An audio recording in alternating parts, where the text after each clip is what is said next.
Capítulo 1. ¿Qué es el hacking ético y cómo convertirse en pentester? La palabra hacker aún lleva energía. Algunos la usan para asustar, otros para impresionar. Pero en ciberseguridad hay una rama que transforma esa energía en algo constructivo: el hacking ético.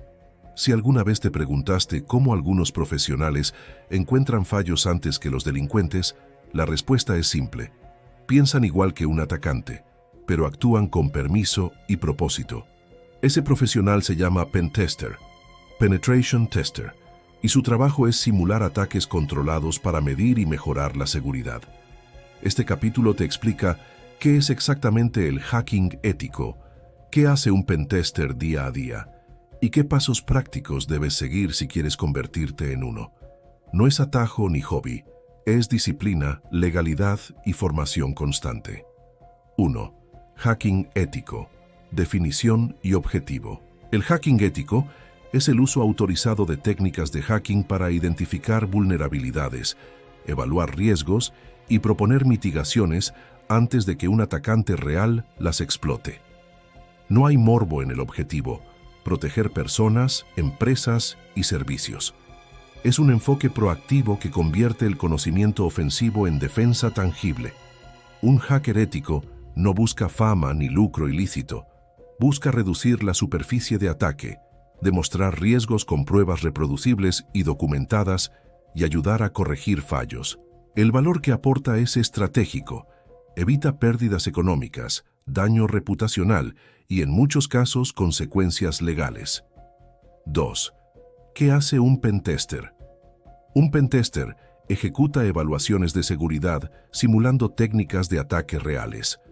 Sus tareas típicas incluyen recolección de información, reconocimiento, obtener lo que es público sobre la organización, dominios, subdominios, correos, tecnologías usadas, sin generar ruido. Escaneo y mapeo. Descubrir activos, puertos abiertos, servicios y versiones con herramientas como Nmap y escáneres de vulnerabilidades. Explotación controlada. Probar exploits o técnicas para confirmar que una vulnerabilidad es exploitable, siempre con límites y permiso. Pivoting y escalado. Si se accede a un sistema, evaluar si desde ahí se puede llegar a otros recursos más sensibles. Post-explotación y limpieza. Documentar el acceso, evitar persistencia no autorizada y restaurar el entorno a su estado previo. Reporte. Generar un informe claro con evidencia, impacto y pasos de mitigación priorizados. En resumen, descubrir, demostrar, documentar y recomendar. 3. Habilidades técnicas necesarias. Ser pentester exige una mezcla de conocimientos. No se trata solo de ejecutar herramientas. Hay que entender lo que hacen: redes y protocolos, TCP, IP, DNS, HTTP, HTTPS, modelos OSI, routing y NAT. Saber leer paquetes y analizar comunicaciones. Sistemas operativos. Administración básica y avanzada de Linux y Windows. Permisos, servicios, logs y hardening. Programación y scripting. Al menos un lenguaje para automatizar y crear POS, pruebas de concepto. Python, Bash, PowerShell y nociones de SEGO para entender exploits. Aplicaciones web, arquitectura web, sesiones, cookies, inyección SQL, XSS, autenticación, CSRF y problemas comunes de OWASP Top 10. Criptografía básica, entender TLS, certificados, hashes y por qué ciertas implementaciones pueden fallar.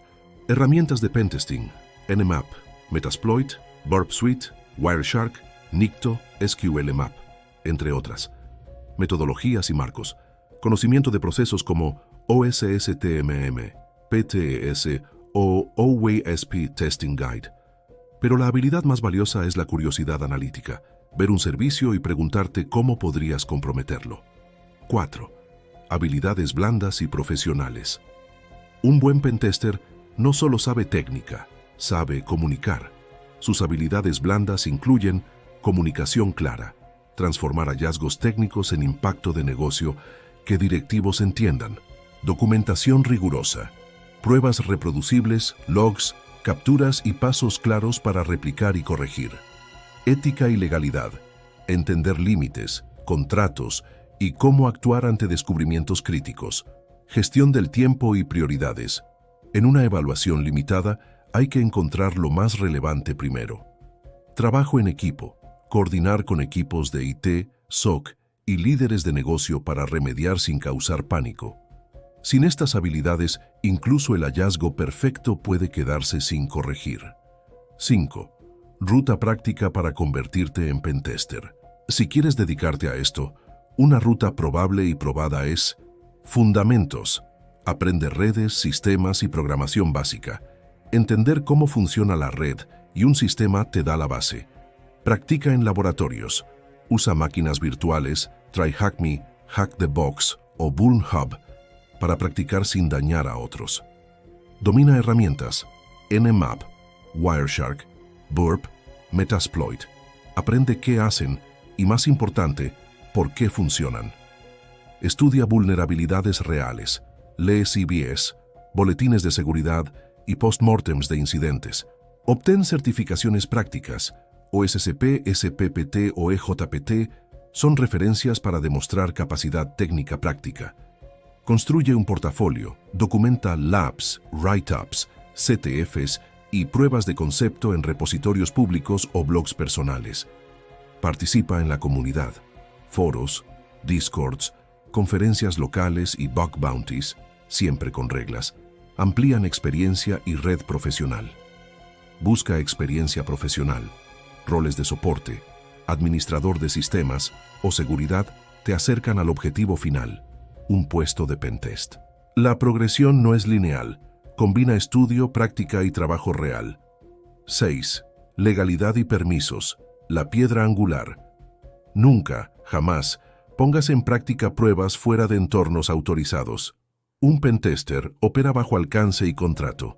En empresas, se firma un engagement que define targets, límites, horarios y contactos de emergencia. En bug bounties, se siguen reglas específicas del programa.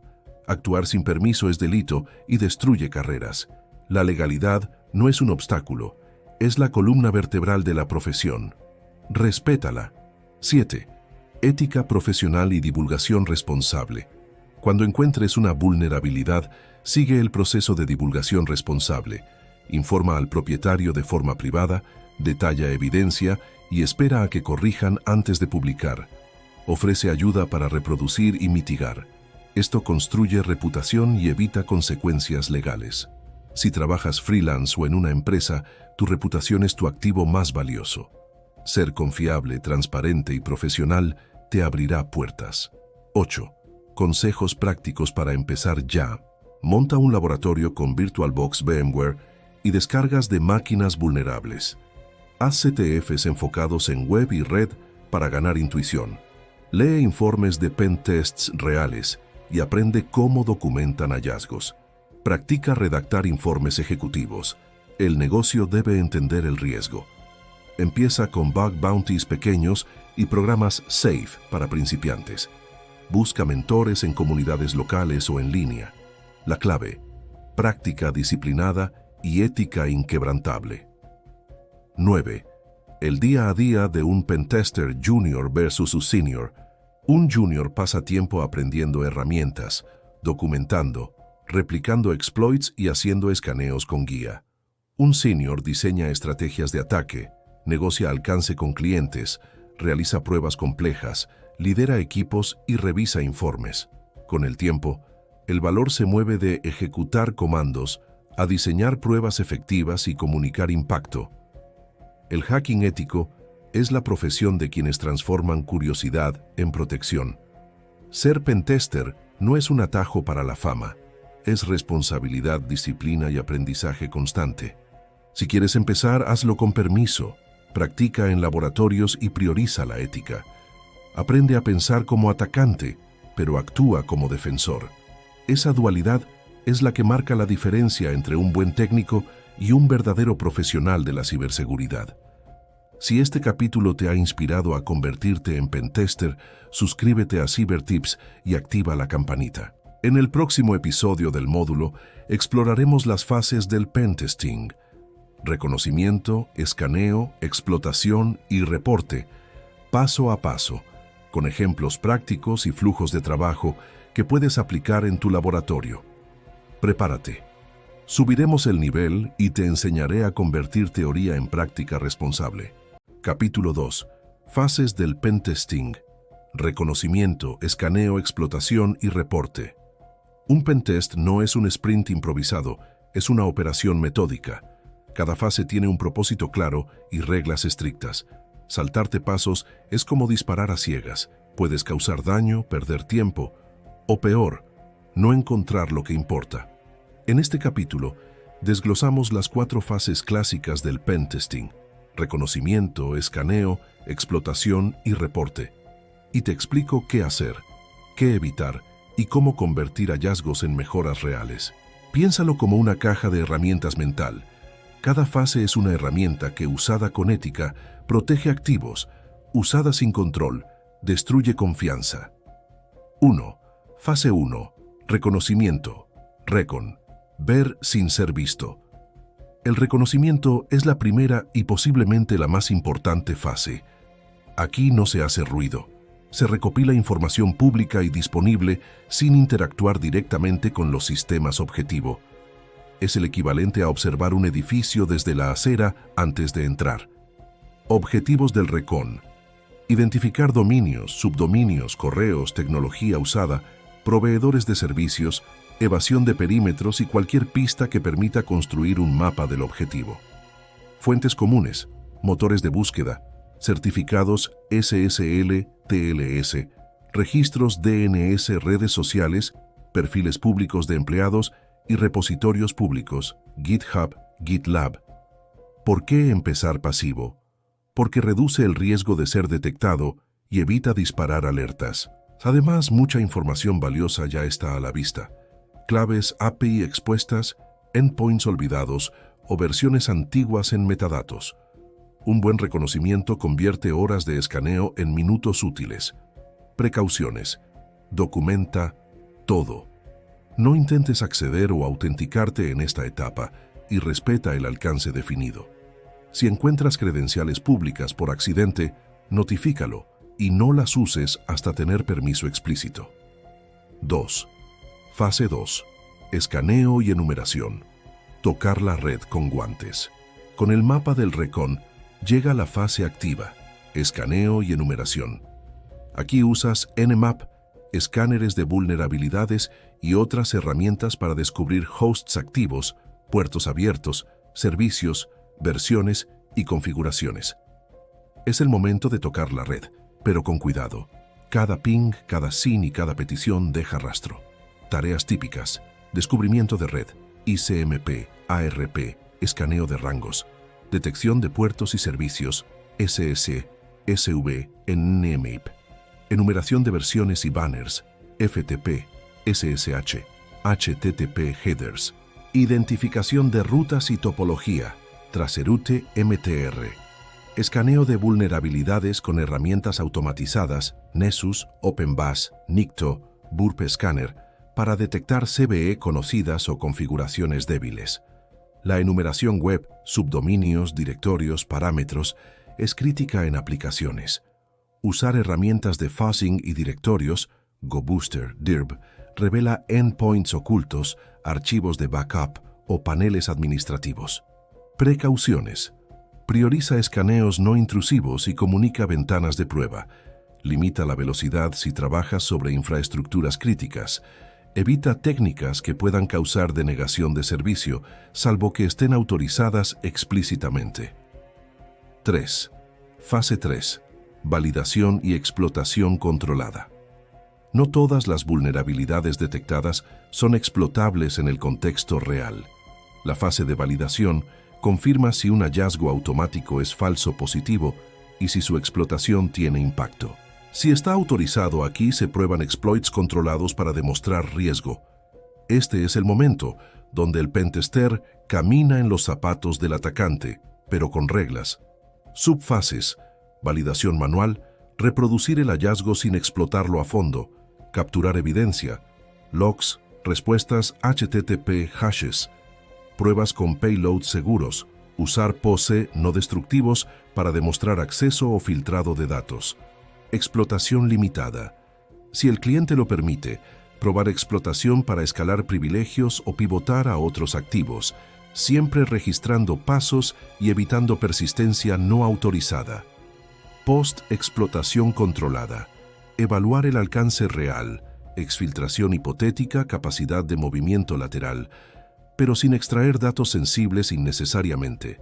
Herramientas. Metasploit para módulos conocidos, SQL Map para inyección SQL, Burp para manipulación de parámetros, herramientas custom para pruebas específicas. Meterpreter y shells temporales se usan solo para validar y documentar, no para mantener acceso.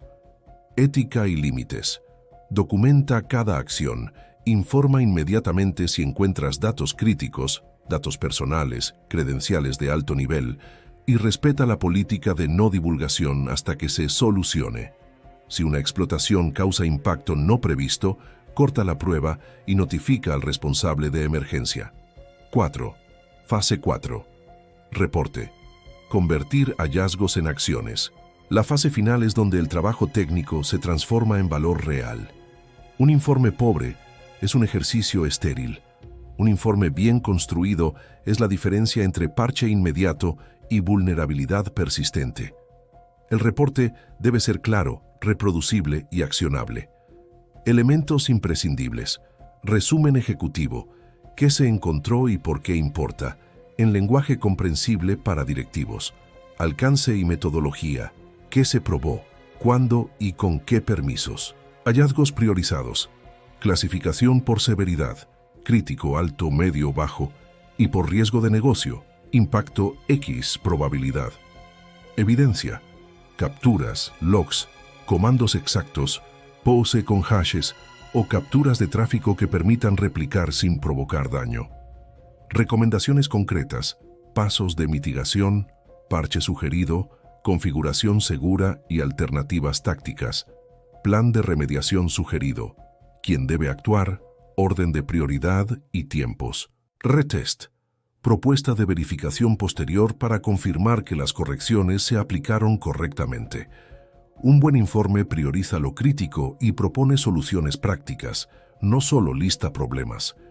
Incluye también indicadores de compromiso, IOCs, para uso del SOC y recomendaciones de monitoreo continuo.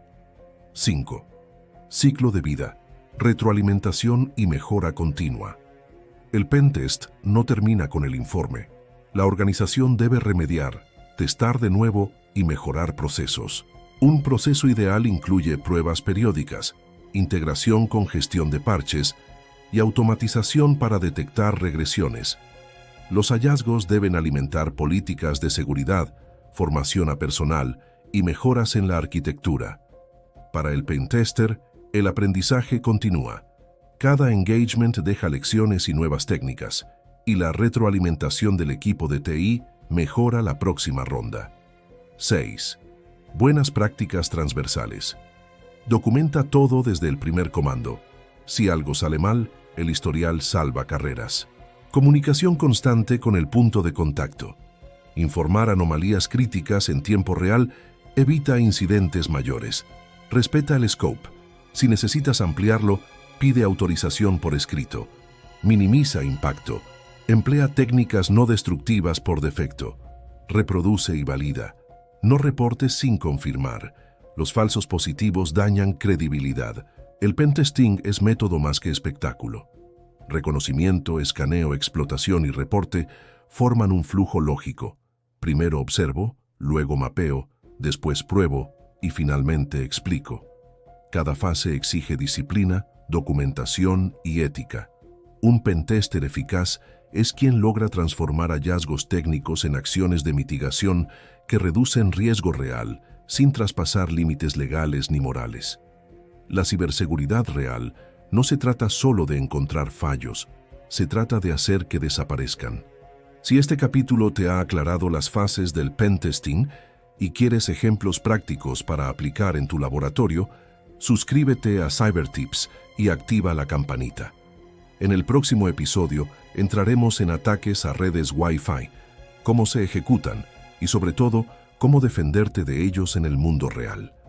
Practica esto en entornos autorizados y recuerda, el conocimiento es poder y la ética es la dirección. Capítulo 3. Ataques a redes Wi-Fi. Cómo se ejecutan y cómo defenderte en el aire. Flota información invisible. Tu teléfono, tu ordenador, tu Smart TV. Todos envían y reciben paquetes de datos cada segundo. Lo que para ti es comodidad, para un atacante es oportunidad. Las redes Wi-Fi son la puerta más usada para entrar a Internet, pero también una de las más vulnerables. Muchos creen que una contraseña difícil basta para estar seguros, pero en el mundo real, la seguridad inalámbrica depende de mucho más. En este capítulo aprenderás cómo los atacantes comprometen redes Wi-Fi, las técnicas más comunes y, lo más importante, cómo puedes defenderte de ellas. Todo dentro de un marco ético, en entornos de prueba controlados y con el objetivo de entender para proteger. 1. La anatomía de una red Wi-Fi. Antes de hablar de ataques, hay que entender qué se ataca. Una red Wi-Fi se compone principalmente de 3 elementos: el punto de acceso, AP o router, los clientes que se conectan y el canal que los comunica.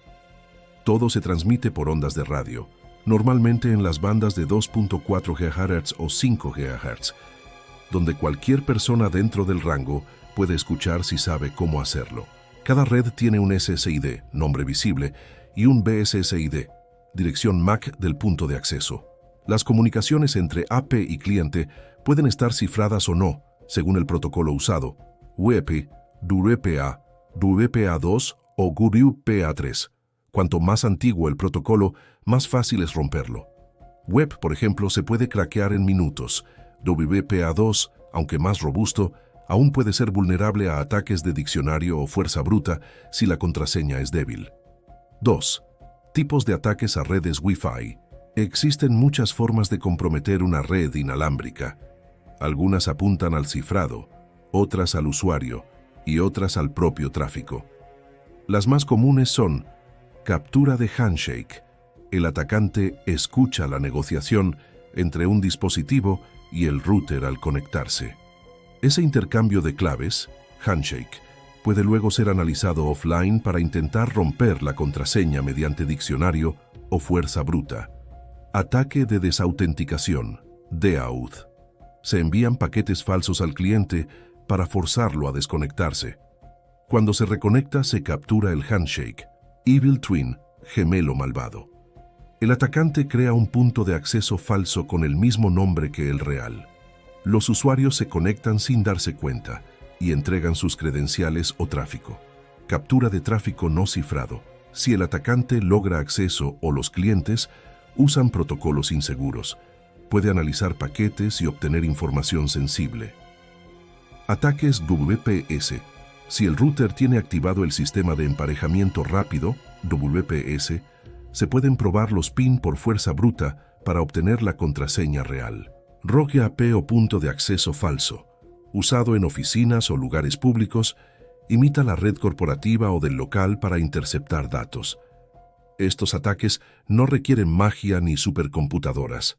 Con hardware asequible, como una antena inalámbrica compatible con modo monitor y software libre como AirCrack NG o Wireshark, cualquiera puede practicar o atacar. 3. Herramientas utilizadas solo con fines educativos. En entornos controlados, los expertos usan herramientas específicas para auditar redes inalámbricas. Algunas de las más comunes son Firemon NGFS, Aerodump NG.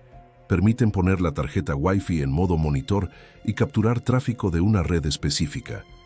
iReplay NG genera paquetes falsos para provocar desconexiones o capturar handshakes. AirCrack NG analiza el handshake y prueba contraseñas de un diccionario. Wireshark captura y analiza paquetes para estudiar protocolos o detectar anomalías. Reaver, Bully, explotan vulnerabilidades del protocolo WPS. Kismet, herramienta de detección de redes, útil para descubrir AP ocultos o falsos. Estas herramientas son armas digitales. Su uso está permitido solo en tu propia red o con autorización expresa del propietario. Practicarlas sin permiso es delito. 4. ¿Cómo se ejecuta un ataque típico en entorno de laboratorio? El flujo clásico de un ataque Wi-Fi, realizado de forma ética, sigue estos pasos. Colocar la tarjeta en modo monitor. Esto permite escuchar todo el tráfico que pasa por el aire. Escanear redes disponibles. Se identifican los SSID, canales y direcciones MAC. Seleccionar un objetivo autorizado, por ejemplo, una red propia o de laboratorio. Capturar el handshake. Se espera a que un cliente se conecte o se lanza un ataque de desautenticación para forzar la reconexión. Analizar el handshake capturado. Con AirCrack NGG se prueban contraseñas usando un diccionario. Si se descifra, evaluar la seguridad. El objetivo es aprender por qué fue posible no usar la red. En una red con contraseña débil, el proceso puede durar minutos. En una red robusta, podría ser prácticamente imposible. Ahí está la lección. La fuerza de la contraseña y la configuración del router marcan la diferencia entre una red segura y una comprometida. 5. Debilidades comunes en redes domésticas y corporativas.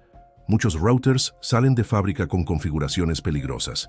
Algunas fallas típicas son contraseñas por defecto, admin, WPS habilitado por comodidad, protocolos antiguos, web o WPA obsoleto, CSID que revela el nombre del operador o del modelo, firmwares desactualizados con vulnerabilidades conocidas, puertos abiertos para administración remota, usuarios que comparten la contraseña con demasiadas personas.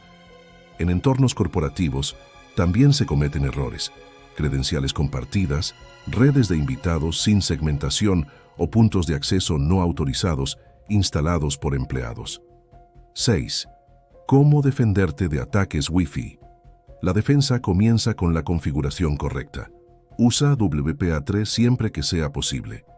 Si tu router no lo soporta, al menos WPA2 con AES. Desactiva WPS. Su vulnerabilidad es bien conocida.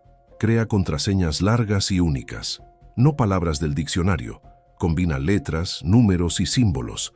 Actualiza el firmware del router. Los fabricantes lanzan parches de seguridad regularmente. Cambia las credenciales de administración. Nunca dejes admin como usuario o clave. Desactiva la administración remota. Solo gestiona el router desde tu red interna. Oculta tu SSID si es posible.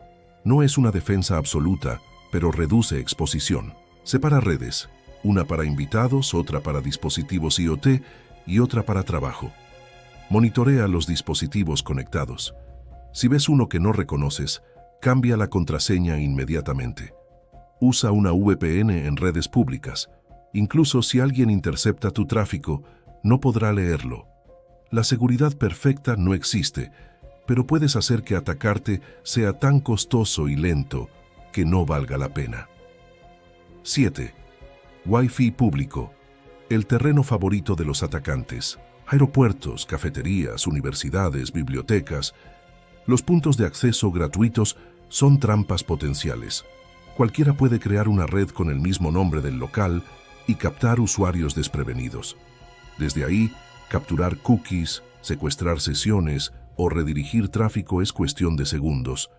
Regla básica: nunca confíes en una red pública. Si necesitas usarla, evita acceder a cuentas sensibles y activa una VPN. Desactiva la conexión automática a redes conocidas. Muchos ataques dependen de que tu dispositivo se reconecte solo. 8. Mentalidad de defensa. El mejor defensor es el que piensa como atacante. Al entender cómo se capturan handshakes, cómo se manipula el tráfico o cómo se engaña al usuario, aprendes a detectar patrones sospechosos, una desconexión repentina, un SSID duplicado, una señal más fuerte de lo normal. Convertirse en observador constante es parte del ADN del profesional de ciberseguridad. No se trata de vivir paranoico, sino de vivir consciente. La diferencia es enorme. Las redes Wi-Fi son la línea más delgada entre comodidad y riesgo. Millones de dispositivos transmiten información sensible a diario sin saber quién escucha al otro lado. Comprender cómo se atacan no te convierte en hacker, sino en guardián informado. Recuerda, el poder del conocimiento técnico solo tiene valor cuando se usa con responsabilidad. No necesitas vulnerar redes ajenas para aprender. Tu propio laboratorio es suficiente para volverte experto. El aire está lleno de datos. Tu misión es asegurarte de que los tuyos no sean parte del botín. Si este episodio te ayudó a entender cómo se atacan y defienden las redes Wi-Fi, suscríbete a Cybertips y activa la campanita. En el próximo capítulo, veremos cómo se explotan vulnerabilidades comunes en sistemas y aplicaciones, con ejemplos prácticos en entornos controlados. Recuerda, aprender a atacar no es el fin es aprender a proteger. Capítulo 4. Explotación de vulnerabilidades comunes, con ejemplos controlados.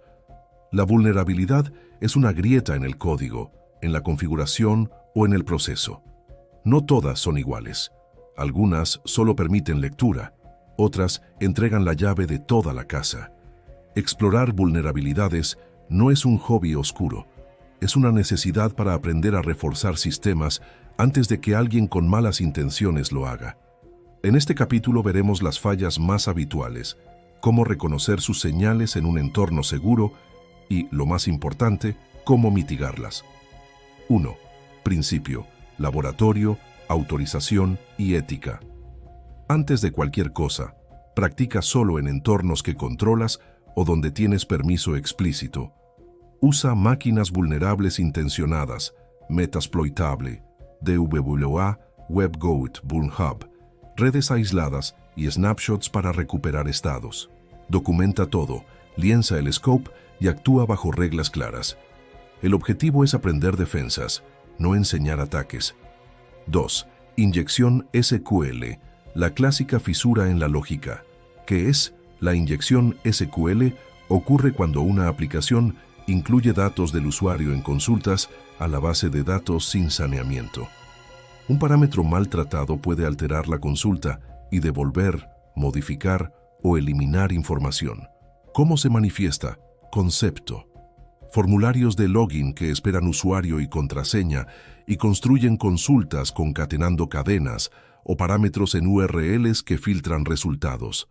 En laboratorio, al introducir caracteres especiales, se observa un comportamiento distinto.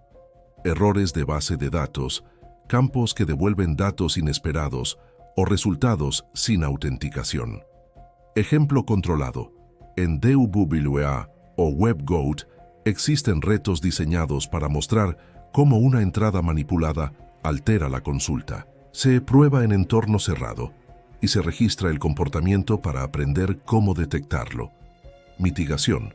Usar consultas parametrizadas, prepared statements, esquemas de privilegios mínimos para las cuentas de BD, validación y saneamiento estricto de entradas y monitoreo de consultas anómalas. Revisar logs y aplicar WAF con reglas contra patrones de inyección. 3. Cross-Site Scripting, XCSS, el espejo roto de la web. ¿Qué es? XCSS permite a un atacante inyectar scripts en páginas que luego ejecutan los navegadores de otros usuarios. Hay variantes. Reflejado, se ejecuta inmediatamente. Almacenado, se guarda en el servidor. Y basado en DOM, manipula la página en el cliente. ¿Cómo se manifiesta? Concepto. Comentarios que muestran HTML no escapado. Parámetros en la URL que se reflejan en la página o entradas del usuario que aparecen sin validación. En laboratorio, al insertar contenido con etiquetas, se observa ejecución en el navegador de prueba. Ejemplo controlado. WebGoat y DWA ofrecen escenarios donde inyectar un fragmento seguro demuestra cómo el navegador ejecuta código. Úsalo para ver el impacto en cookies, sesiones o redirecciones. Mitigación. Escapar, filtrar salidas. Output encoding. Usar Content Security Policy, CSP. Validar entradas y minimizar la exposición de datos sensibles en el DOM. Implementar HTTP-only y Secure en cookies para reducir el riesgo de robo de sesión. 4. Cross-Site Request Forgery, CSRF. La acción sin consentimiento. ¿Qué es? CSRF provoca que un usuario autenticado ejecute acciones no deseadas, transferencias, cambios de configuración, porque su sesión es usada por peticiones maliciosas. ¿Cómo se manifiesta? Concepto, formularios o endpoints que aceptan cambios basados solo en la cookie de sesión. En laboratorio, una petición forjada desde otra página puede activar una acción si no hay protección. Ejemplo controlado. Diseña una página estática que intente enviar una petición POST a un endpoint de prueba en tu entorno.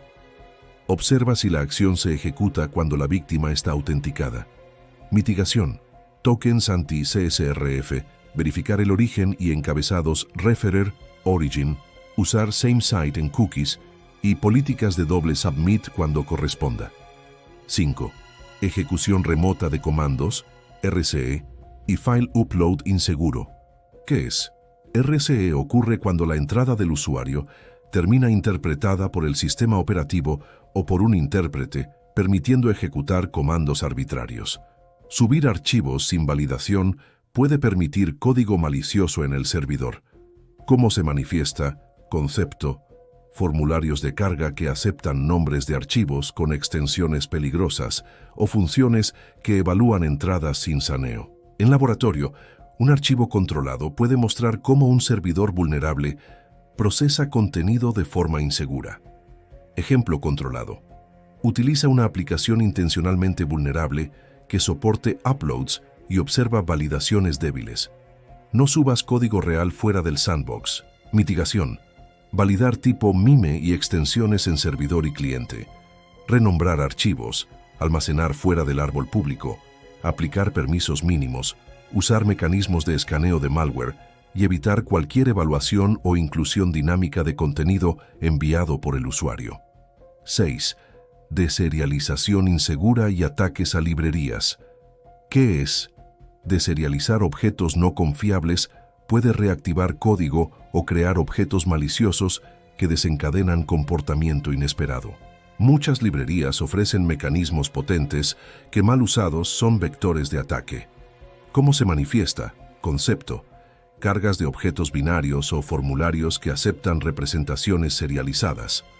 Al deserializar sin control, instancias peligrosas pueden ejecutarse. Ejemplo controlado. Frameworks de prueba permiten ejercicios de deserialización controlada para ver cómo la biblioteca crea objetos y qué restricciones faltan. Mitigación. Evitar la deserialización de datos no confiables. Usar bibliotecas seguras, whitelisting de clases permitidas y validar datos serializados. 7. Buffer overflow y vulnerabilidades en código nativo. ¿Qué es? En software de bajo nivel, el desbordamiento de buffer permite sobreescribir memoria y, en el peor de los casos, desviar el flujo de ejecución. ¿Cómo se manifiesta? Concepto. Programas mal validados que usan entradas sin límites, crash del programa, comportamiento errático. En laboratorio, compilar aplicaciones diseñadas para enseñar este fallo permite observar efectos sin riesgo en sistemas de producción. Ejemplo controlado. Entornos como los retos de seguridad de sistemas ofrecen binarios diseñados para practicar reconocimiento y mitigación, no para explotación pública. Mitigación. Usar lenguajes y prácticas seguras, revisión de código, ASLR, DEP-NX, compiladores con protecciones y validación estricta de entradas.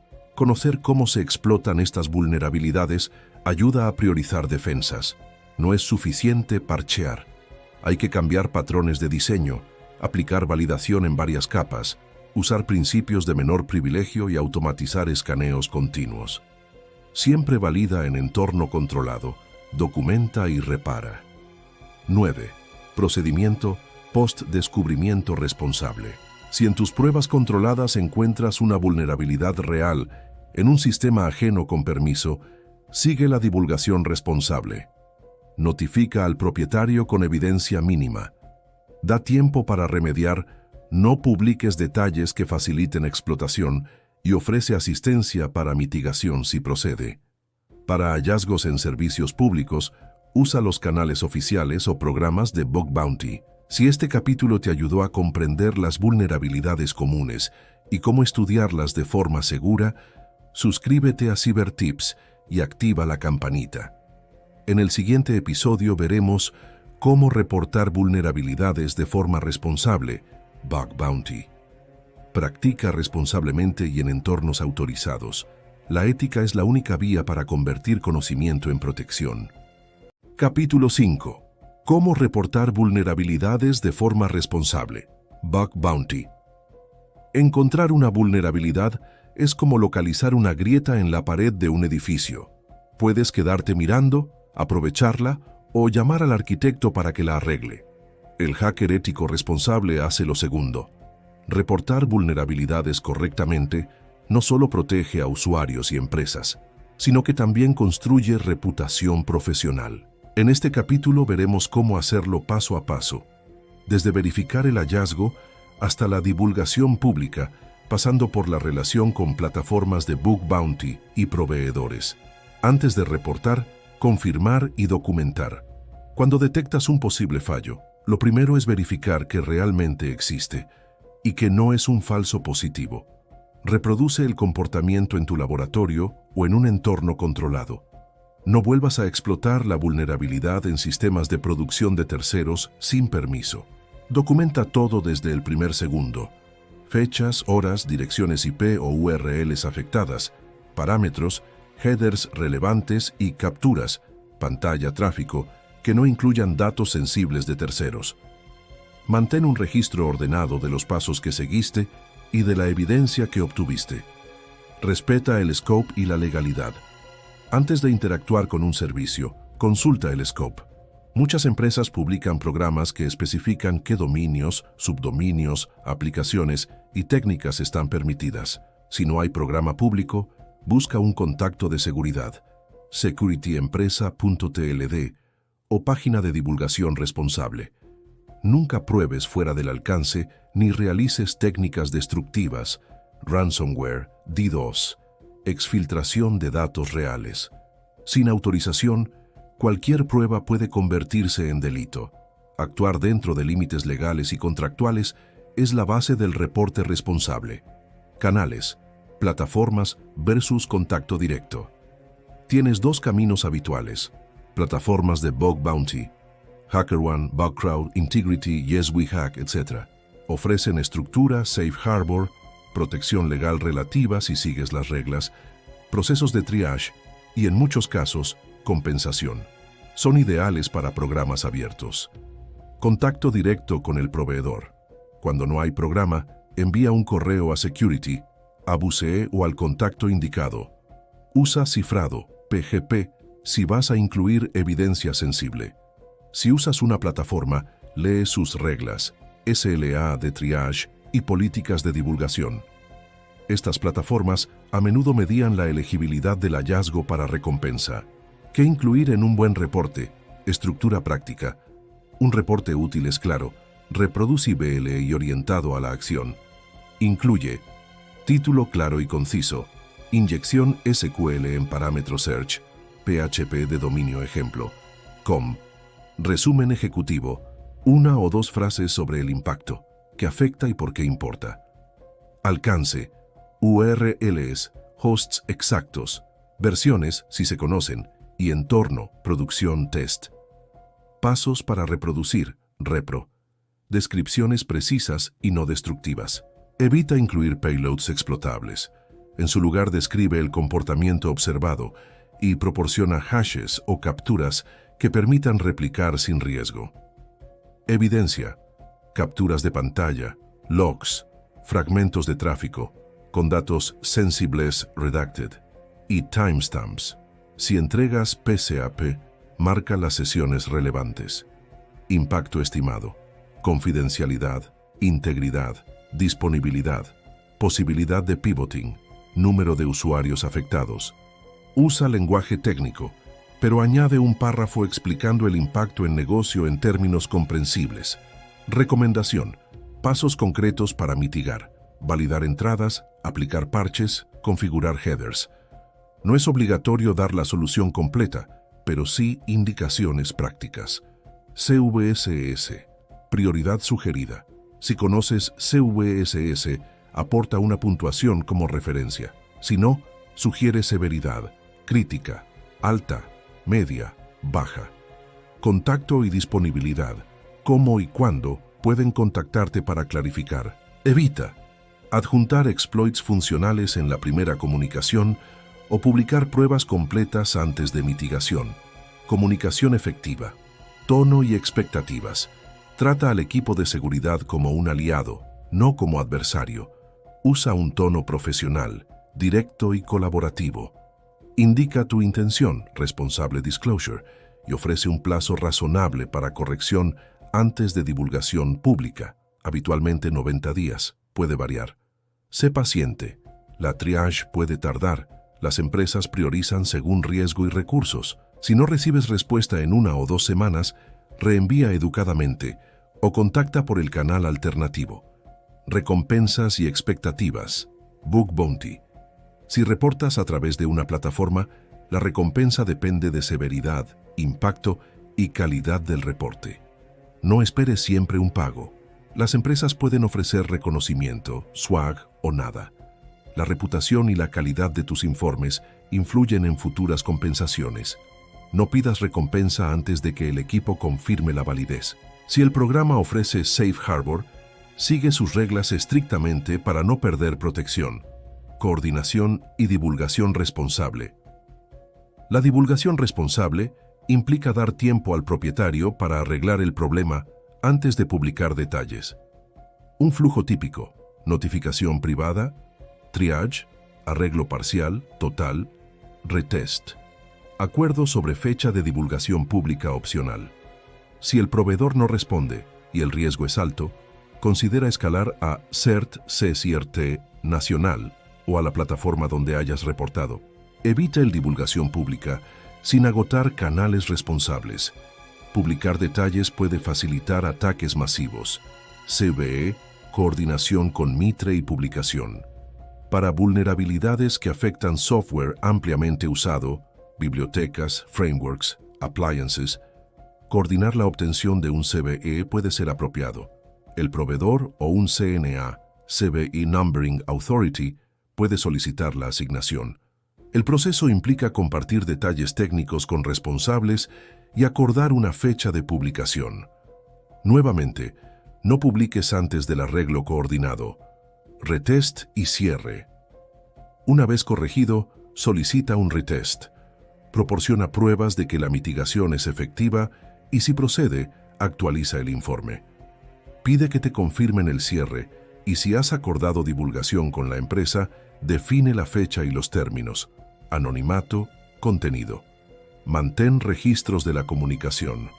Plantilla de ejemplo, texto de reporte no explotable, título, fallo de enumeración de usuarios en API, API B1, OutI Login, ejemplo, com. Resumen. Al enviar solicitudes con parámetros X, se observa que el servicio responde diferencialmente cuando el usuario existe versus cuando no, permitiendo enumerar cuentas. Impacto. Posible vector para ataques de fuerza bruta y phishing dirigido. Alcance. HTTPS. api.ejemplo.com. API. B1. AUT.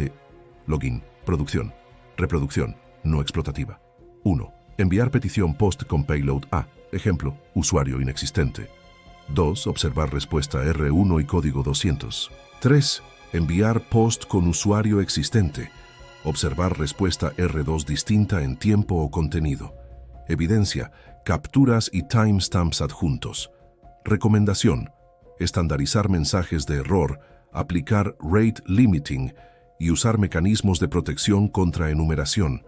Contacto, correo y disponibilidad horario GMT+1, ética y reputación, tu mejor activo. La calidad de tu reporte y tu conducta marcan tu reputación en la comunidad. Practica la cortesía profesional, comparte conocimiento útil, write-ups educativos sin detalles explotables y conserva la integridad. Empresas y comunidades valoran investigadores que protegen a usuarios mientras ayudan a mejorar software. Reportar con responsabilidad convierte una vulnerabilidad en una lección y una mejora.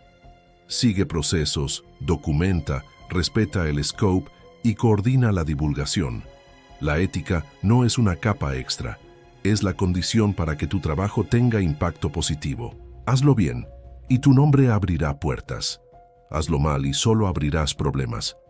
Si este capítulo te ayudó a comprender cómo reportar vulnerabilidades con ética y eficacia, suscríbete a CyberTips y activa la campanita. Nos vemos en el siguiente módulo que trata sobre la seguridad avanzada y ciberdefensa.